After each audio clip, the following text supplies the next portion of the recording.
Vamos a charlar con él. Le dije que venga porque la gente dice que estamos peleados. No, pero no es pelear. Es decir, pensar distinto no quiere decir que la gente se tiene que pelear. No es así.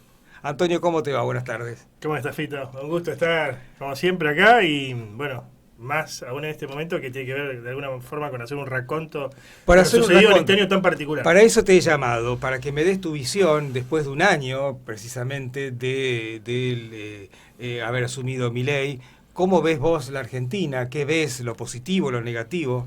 Veo una Argentina sin oposición, y aquí vuelvo a lo que vos decías al comienzo, vos lo decías de forma más graciosa, pero hay que valorar las diferencias y tratar de, pese a las diferencias, aunar criterios en pos de una propuesta de fuste que pueda oponerse democráticamente. Nadie está diciendo otra cosa. Ante el gobierno de Javier Milei, principalmente la elección legislativa, la de medio tiempo, la del año que viene, y después camino al 2027. Hoy no se ve oposición. Eso te preguntaba. Vos fíjate, ahondemos en eso, no hay oposición. No se ve oposición, y por eso estamos hablando de la interna entre Milei y Villarroel. Si se pelearon, si no se pelearon, si están amigados, si el afer político continúa, no continúa, quién tiene más porotos que el otro, si Milei se puede independizar. Estamos hablando de eso porque no hay oposición, básicamente, ¿no? ¿Qué pasó con el peronismo para no ser prácticamente nada ahora? Creo que todo sirve, todo ejemplo sirve para graficar algo, ¿no? Como dice el dicho, la muestra más clara de lo que hizo Mirabella en las últimas horas, ¿no? Diputado hasta ahora de Unión por la Patria, ya no más, ahora armó un bloque propio. ¿El de los libros? El de los libros, sí, sí, sí. Bueno, yo le El de pedí los que me libros. traigan un libro, les sobraron tanto y no me mandaron uno. El perotista, ahora no sé, ahora creo que se maneja solo. Eso es el peronismo actual, ¿no? No solamente a nivel provincial. Yo pensé que era algo acá, de la tierra de Brigadier López, y tenía esperanzas de que surja algo nuevo a nivel nacional. A nivel nacional, el peronismo está en esa, ¿no? Sálvese quien pueda, hago la personal, me salvo yo y, bueno, el conjunto verá qué hace. Mirabella, para aquellos que no están al tanto, Roberto Mirabella, íntimo de Omar Perotti, su mano derecha, en la práctica durante todo su gobierno. La gente lo conoce como el del libro. El del libro, sí, sí, sí. Un libro que salió costosísimo, que lo presentó en todos lados como si fuera un gran escritor de Iba a ser bestsellers. el candidato a gobernador.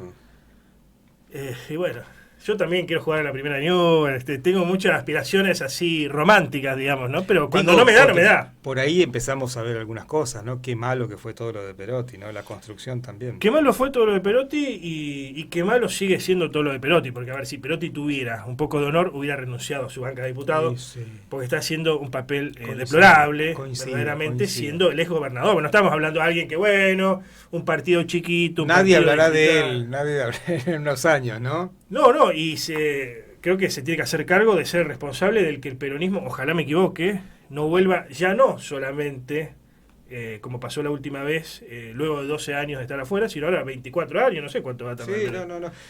Pero vos sabés una cosa, mi viejo siempre soñaba con el próximo gobernador radical. Y fíjate, menos mal que no está para ver el próximo gobernador radical, ¿no? Dios mío. Puyaro. Y bueno, Puyaro tiene esa, ¿cómo podemos decir? Esa cualidad de saber aunar criterios. Dentro de su frente, Unidos para Cambiar Santa Fe, tiene desde el Partido Socialista a la UCD, la famosa Unión del Centro Democrático, que ahora lo va a contener como candidato en otras latitudes a Fernando Orlando, por ejemplo. La del Sogaray tiene desde del socialismo, que teóricamente es de Tiene la izquierda. particularidad que lo odian todos, ¿no? Maestros, policías. Sí, sí y no. Sí A y ver. no, porque si lo dieran tanto no lo hubieran votado tantos docentes. Sí, después del voto, digo. No sé. Mirá que ellos miren todo. Yo hablo con gente de Puyaro, mide todo. Y si sigue diciendo algunas cuestiones, es porque eso garpa, políticamente hablando, ¿no? A ver, Puyaro, como muchos otros, siempre están, ¿cómo podemos decir? Tratando de entender a la clase media. Hay veces que la entiende mejor, hay veces que la Es su entiende electorado. peor. Es su electorado, la clase media, ¿no? Y la clase media hoy detesta a los docentes. Pese a que muchos docentes sean de clase media. No hay muchos que se atrevan a decirlo, ¿eh? No, pero es que es la verdad. Ahora, no detesta a los docentes porque sí. Detesta a los docentes porque muchos se quedaron sin la posibilidad de llevar a su hijo a un colegio privado Claro. o confesional y tienen que llevarlo a la educación pública y tenés paros todos los días. hay veces con justificación, pero hay veces también, como dice Puyaro, por carpetas médicas totalmente injustificables. Bueno, Puyaro creo que hizo sondeos y vio allí que había un tema. Lo de la seguridad, bueno, creo que ya va quedando a las claras que ahí hubo otras cuestiones por detrás para la baja significativa del número de ¿Estamos mejor asesinatos. o peor que antes? Yo creo que hay un pacto tácito, esto no es nada nuevo lo que estoy diciendo, lo ha dicho acá en mi programa Germán de los Santos, lo han dicho otros analistas, lo ha dicho Gabriel Ganón, ex defensor general de la provincia, también en este programa y en otros medios. Aquí se operó una suerte de pacto con el AMPA, entre el poder establecido y el AMPA, ¿para qué? Para disminuir los números de asesinatos violentos, principalmente aquellos que salen en los titulares de los diarios, que son los que pasan en el macrocentro de la ciudad. ¿Y con la droga nadie se droga más? Sigue, eso sigue, ¿no? Pero bueno, hay que bancar campañas políticas. Una campaña política hoy a concejal de la ciudad de Rosario, de acá hasta Las Paso, $100.000. De acá hasta las generales, $300.000. Bueno, yo siempre discuto esas cifras con vos, porque yo digo, mira, algunos Campañas, no lo han visto en campañas su vida. políticas así Sí, como sí. Dios manda, ¿no? Bueno, pero volvamos al tema Volvamos. central. ¿Cómo ves el gobierno de Milei? Veo un gobierno que se basó, se impulsó, podríamos decir, más aún, en los errores del gobierno anterior. Un gobierno que no pudo o no quiso hacer algunas cosas, como por ejemplo terminar el famoso gasoducto de Vaca Muerta, como por ejemplo volver con algunas cuestiones que había llevado a cabo Macri y reindustrializar el país como se debió, o sea, generar más empleo privado. No pudo hacer eso. Es un dato de la realidad que lo reconocen muchos economistas kirchneristas respetables, obviamente no estamos hablando de militantes. Desde el 2011 hasta la fecha no se generaba prácticamente empleo privado en Argentina. Se generaba empleo público, habían aumentado los planes sociales, sí, pero no se generaba empleo privado. Esto es una alarma, ya, evidentemente. Eso sumado a una emisión monetaria descontrolada. Me decía un economista liberal amigo, nosotros nos iremos, ¿no? Él es muy mileísta, pero la gente ya entendió que acá tiene que haber equilibrio fiscal y no se puede emitir por emitir. Y yo creo que esas cuestiones no las entendió el peronismo, como si las entendieron otros partidos de centroizquierda o populares, nacional populares de Latinoamérica. En Uruguay hay equilibrio fiscal, con gobiernos de derecha, gobiernos más de izquierda. En Chile hay equilibrio fiscal, con gobiernos más de derecha, más de izquierda. En Brasil, ni que hablar. Está O sea, claro pero para terminar el panorama, no pudo o no quiso hacer nada en materia económica y se amparó bastante en lo que se llama lo cultural, el gobierno de Alberto Fernández, sometiéndose, en mi opinión, demasiado a los postulados de la Agenda 2030, que hoy se llama Pacto del Futuro, Agenda 2045. Sí, además de después de conocer su vida privada, digamos que Ni que hablar. No, pero hoy Adorni, que... en la conferencia de prensa del día de hoy, dio un dato muy impactante. Bajaron 10% los asesinatos de mujeres. Un dato de la realidad. Bajaron, y no es que esté con el gobierno de Milei, ni mucho menos, pero bajaron 10% los asesinatos de Eso mujeres. es una discusión que tendremos en otro momento, pero quiero preguntarle otras cosas que por las cuales te he convocado, que tienen que ver con, por ejemplo, uno gana las elecciones y bueno, hace lo que viene a hacer, ¿no es cierto? Lo que propuso, lo que viene a hacer, su plan de gobierno. Pero en eso estamos de acuerdo. Pero ¿no se podría haber hecho esto con menos agresión, con menos... ¿No te parece que la calle está como crispada por estos mensajes un poco violentos? Yo creo que se podía bajar la inflación manteniendo cierto nivel de actividad económica. A ver.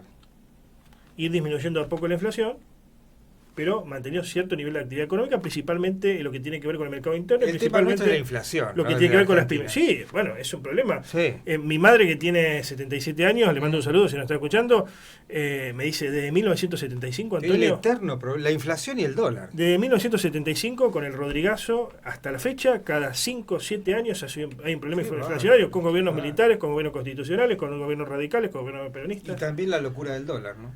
Exactamente. Hoy viste que alguien hable del dólar. Nadie habla del dólar. Ahora, ¿no se podía llegar a esto de otra forma menos dura, digamos? Que, a ver, nunca lo hubiera hecho Milei, porque si Milei llegó para algo es para aplicar la teoría del shock. Aquí creo que muchos empresarios de los más poderosos de la Argentina entraron en razón de que no se podía hacer más nada gradualista en Argentina. Convengamos que en la teoría económica hay dos alternativas, o gradualismo o shock. No hay tres caminos, ¿no? Hay o gradualismo o shock. Ir haciendo las cosas de forma gradual, que era la que te decía yo, y bajando la inflación. Ahora el tema es discutir cómo se hubiera hecho, qué lo hubiera hecho, ya no tenía más margen para hacerlo un gobierno peronista porque venía fracasando, etcétera, etcétera. O el shock. Pero, ¿qué es lo que pensaron estos empresarios poderosos de la Argentina? Digamos, Pablo Roca, Urnequian. Por eso lo apoyaron a Milei.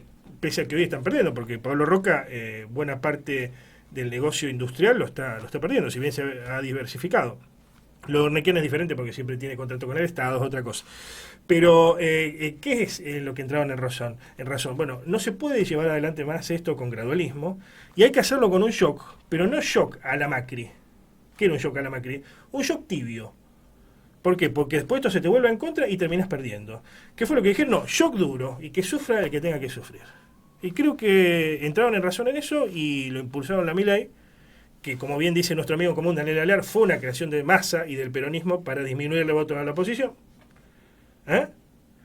Y entraron en razón de que había que hacerlo mediante el shock. Milei sigue aplicando el shock.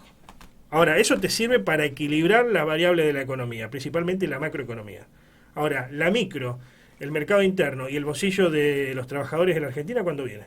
Debería venir, pensando en un modelo liberal, y si uno quiere, debería venir el 2025. Bueno, hasta ahora no vino. ¿Y vos qué crees? ¿Que tenés?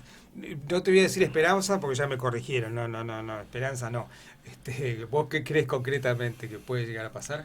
A ver, aquellos que han vivido, tengo varios amigos que han vivido en países liberales plenos, donde funciona el capitalismo, donde en teoría funciona, al ser un mercado más desregulado, si a vos te despiden de un trabajo, no tenés problema en insertarte en otro a las horas de que te hayan despedido, e incluso otra empresa te puede pagar más. ¿Por qué? Porque considera que los servicios de Fito Navarro... Y aquí en la Argentina, Considera que los servicios de Fito Navarro o de Antonio Batemacos son mejores y se debe pagar más. Eso sería en un liberalismo pleno.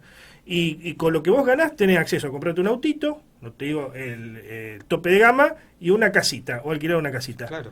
Bueno, acá en la Argentina eso no se logra hace mucho tiempo. Ahora, hay otro problema. Acá en la Argentina se ha comprobado que durante gobiernos privatistas o más liberales, póngase por caso el de Menem, el que perdió el trabajo no es tan fácil volver a encontrar trabajo. Más pensando en personas de 40 y pico, 50 años, claro. 60. ¿Qué van a hacer esos que no se pueden insertar en el mercado laboral? Bueno, es un tema. Yo creo que va a ser un desafío complejo. Cierro con esto. Vino Francisco Poltroni, senador que responde a Victoria Villarroel, que me parece, ¿no?, que juegan un poco entre Milei y Villarroel, al bueno y al malo, y Villarroel trata de captar voto más peronista o voto más conservador, nacionalista. Pero en realidad está consensuado. Y da la impresión, un voto conservador más nacionalista, pero ¿qué decía Francisco Poltroni? Lo decía frente a sus feligreses, frente a sus militantes y frente a empresarios de su ideología, pymes de su ideología. Porque pese a que están perdiendo, muchos pymes siguen siendo liberales. ¿Sabe qué decía? Si no adaptamos el RIGI, que es el régimen para grandes inversiones, a las pymes, estamos complicados. Por último, y ya te libero para que puedas... ¿Qué es lo que te quiero decir? Sí. Si no ayudan a las pymes, ellos mismos saben que hay muchas que van a sucumbir, no van a poder reconvertirse, y si no hay ayuda, esto va a ir a peor. Por último, te digo, con un nivel tan alto de deuda externa, ¿a dónde vamos? ¿No? Porque a mí me preocupa eso. Los organismos internacionales, hay que decirlo, son liberales, ¿no? No vamos a decir nada nuevo. En los organismos internacionales, Estados Unidos tiene un papel fundamental. Y digamos que durante los gobiernos liberales, durante los gobiernos liberales, los organismos internacionales que son liberales le hacen algún guiño.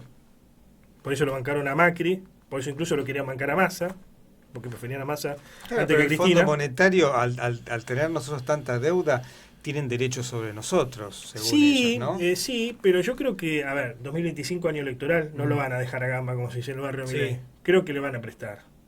¿Qué va a hacer Milei? Obviamente las que se hace siempre, se tira la pelota para adelante. Refinanciamos deuda, emitimos deuda, que se sigue emitiendo deuda, pero bueno, lo tendrá que resolver el próximo gobierno. ¿Sos consciente que si la clase media se le inyecta un poco de dinero, tenemos Milei para rato? ¿Por qué no lo hace? Bueno, ese es el tema. Yo creo que no lo hace ahora porque si inyecta dinero, el mercado interno y las pymes, que son en muchos casos deficitarias, no es que esté siendo peyorativo, pero en la realidad necesitan de insumos extranjeros, no lo pueden sustituir, él sabe que si vuelve a un régimen poco más protegido, en algunos casos, por ejemplo el de las pymes, va a necesitar más insumos importados y eso va a requerir más dólares y por ende va a tener que generar otra ingeniería financiera como la que generó el gobierno de Alberto Fernández. Por eso, hasta ahora no ha hecho nada. Yo creo que el año que viene, con el alivio que va a ser justamente algún préstamo de algún organismo internacional, más todo lo que tiene que ver con el apoyo interno por las elecciones, donde varios gobernadores y varios actores del poder lo van a apoyar, yo creo que ahí la cosa puede ser diferente y le puede ser favorable, al menos en estas elecciones de medio tiempo. No obstante, siempre está el fantasma del Pato Rengo. ¿Qué es el fantasma del Pato Rengo? Aquel que postula que si a vos te va mal en las elecciones intermedias, los 2 años que quede hasta el final de tu mandato van a ser un calvario. Y a lo mejor los termines mal, como los terminó Macri, o a lo mejor no termines. Por último, así ya te dejo, no te puedo dejar sin que me digas, caminás las calles de Rosario, ¿cómo ves tu Rosario, Antonio Abate Marco? No la veo bien, la verdad que no la veo bien. Tengo amigos que son funcionarios del gobierno de Hapkin y discuto con ellos porque digo, vivimos en realidades diferentes, me parece que se hace cosmética, cosas por la galería, como se dice habitualmente. Pero bueno, la clase media compra, que es la que define las elecciones. El voto independiente, la clase media compra. Así que mientras tengamos esa realidad en Rosario, vamos a seguir igual y es más, peor. Con nosotros el periodista Antonio Abate Marco. Muchas gracias.